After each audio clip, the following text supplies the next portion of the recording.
নদীর কিনারে ঢেউয়ের তালে দুলছে নৌকা, ওপারে সুন্দরবন। নৌকায় নদী পাড়ি দিয়ে এই বন থেকেই মাছ কাঁকড়া ধরে জীবিকা নির্বাহ হয় উপকূলের হাজারো জেলে পরিবারের।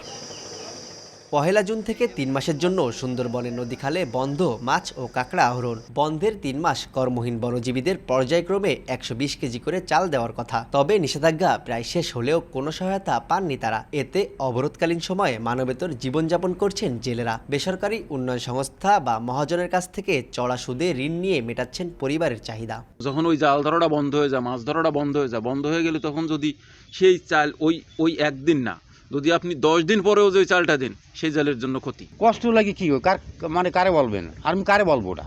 যারা প্রকৃত জেলে তাদের যেন খুব তাড়াতাড়ি কাটটা হয়। বন বিভাগ এবং মৎস্য বিভাগের আমলাতান্ত্রিক জটিলতার কারণে এই ভাতা পেতে দেরি হচ্ছে এবং এখনো এই বনজীবীদেরকে ভাতার আওতায় আনা হয়নি। ২০২৩ সালের শেষের দিকে বাগেরহাট, খুলনা ও সাতক্ষীরা জেলার ১৮,৪০০ জন জেলের তালিকা করে নিবন্ধন এবং সহযোগিতার আওতায় আনার জন্য মৎস্য অধিদপ্তরে প্রেরণের কথা জানায় বন বিভাগ। তবে স্থানীয় মৎস্য অধিদপ্তর বলছে জেলেদের পূর্ণাঙ্গ কোনো তালিকা পায়নি তারা। ফলে বিষয়টি এখন পর্যন্ত মৎস্য অধিদপ্তর ও বন বিভাগের মধ্যে চিঠি চালাচালি পর্যায়ে সীমাবদ্ধ রয়েছে।